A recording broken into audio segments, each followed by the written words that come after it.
début du XXe siècle, Dakar devient le cœur politique et économique de l'Afrique de l'Ouest. Capitale de l'Afrique occidentale française depuis 1902, la ville se développe autour de deux réalités.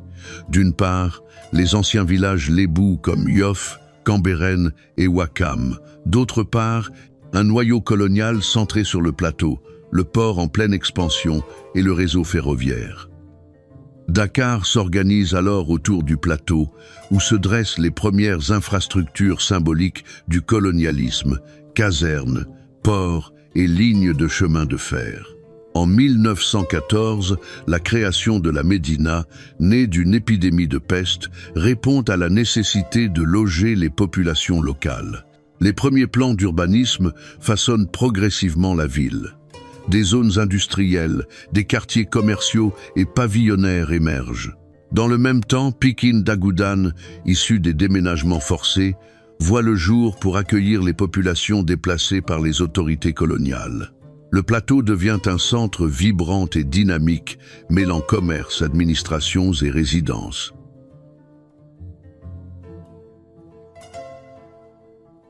À partir de l'indépendance en 1960, la croissance démographique de Dakar explose. Alimentée par l'exode rural et les sécheresses récurrentes, la population passe ainsi de plus de 940 000 habitants en 1976 à plus de 1,48 million en 1988, témoignant d'une accélération démographique sans précédent. Le plan Écochard de 1967 tente de canaliser cette expansion, mais Dakar subit une urbanisation chaotique. Les secteurs de Grand Dakar, Pikine et Rufisque se densifient rapidement, souvent via des constructions spontanées et informelles.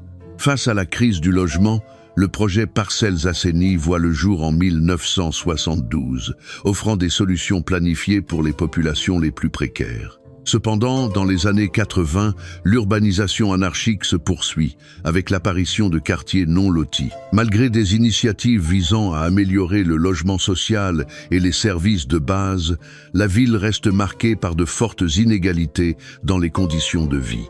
Dans ce contexte, de nouveaux pôles urbains émergent à Yoff, Ouakam et Keur Massar, tandis que les infrastructures majeures comme la VDN, la corniche et les grands axes se prolongent pour accompagner cette expansion. Cette croissance étalée fragilise les écosystèmes locaux et expose certaines zones au risque d'inondation.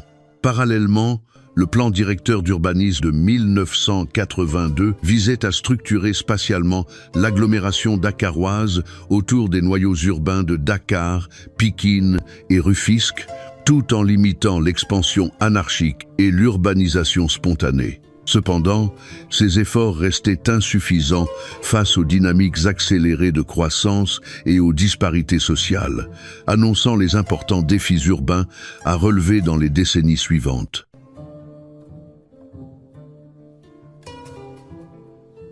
L'urbanisation de Dakar se poursuit au début du XXIe siècle, avec une accélération notable en périphérie, souvent dans des zones à risque d'inondation. Cela a conduit à la mise en place d'un plan de relogement pour les populations sinistrées.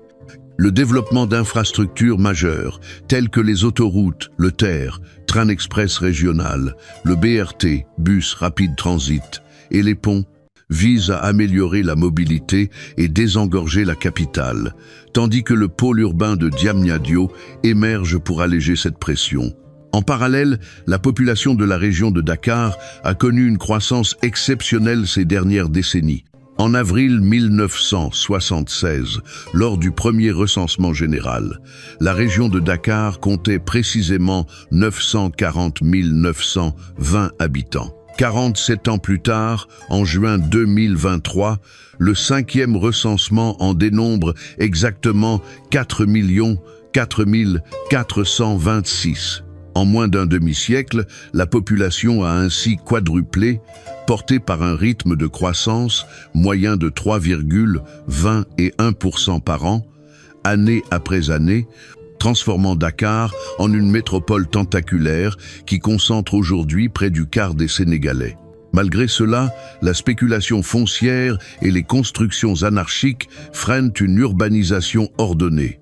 Pour mieux gérer cette croissance, le PDU Horizon 2025, approuvé en 2009, a été révisé pour aboutir au PDU Horizon 2035, qui privilégie une planification durable, la protection des espaces naturels et la résilience face aux risques environnementaux.